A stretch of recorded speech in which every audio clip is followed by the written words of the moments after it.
Hello साथी हो, तपाईहरुलाई आज म घिउ कसरी चिनिन्छ र तपाईहरुलाई म आज देखाउन चाहन्छु। हेर्नुस् है, लोकल घिउ र मिलावटी घिउमा कसरी पार्थक्य गर्न सकिन्छ। हेर्नुस्, आउनुस्। सर्वप्रथम हामीले गुनगुना पानी लिनुपर्छ।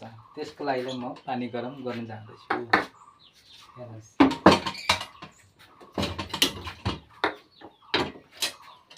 पानी गरम भइसक्यो। अब यसको लागि दुईटा बटुको लिनुपर्छ है।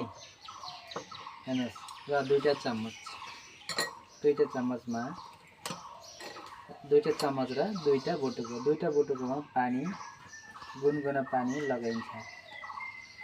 हेर्नुस् है, दुईटा बटुकोमा गुनगुना पानी लगाइयो हैन। त्यसपछि यो हो घरको र यो हो बाहिरको। हेर्नुस्,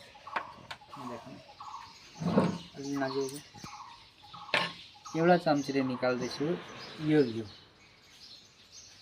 हेर्नुस्, अब यसलाई यहाँ यसरी लगाउनु पर्छ। यो भयो यसको र यो भयो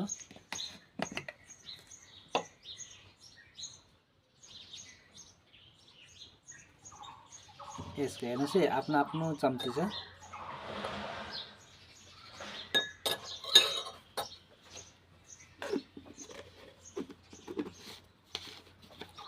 र यसलाई बिस्तारै यसरी मिक्स गरिन्छ। हेर्नुस् है, देखिँदैछ राम्रोसँग। हेर्नुस्, बिस्तारै यो यहाँ मिक्स हुँदैछ। यसरी हल्लाउनु पर्छ बिस्तारै। हेर्नुस्, र यसको कलर हेर्नुहोस् त, यो पनि यस्तरी बिस्तारै मिक्स गर्नु।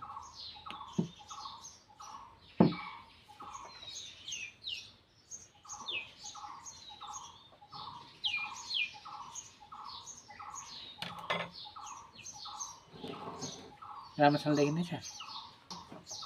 हेर्नुस्, यो मिक्स हुँदैछ। हेर्नुस् त, ल हेर्नुस्, यो के हो।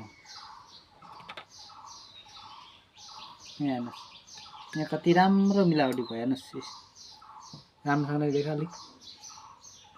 हेर्नुस्, र यो हेर्नुस्, ल हेर्नुस् त, यो के घिउ नै हो कि अरू कुनै जनावरको बोसो हो।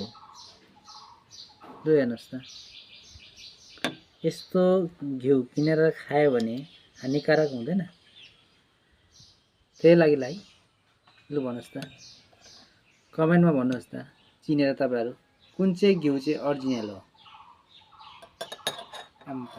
लागि भन्छु साथी हो, घिउ किन्नु छ भने राम्रो मान्छेसँग, चिनेको जानेकोसँग मात्रै किन्नु, नभए तपाईहरु ठग खानुहुन्छ। यस्तो घिउ र शरीरलाई हानिकारक पनि हुन सकिन्छ है। ल यति नै भन्दै मेरो भिडियो समाप्त गर्दैछु।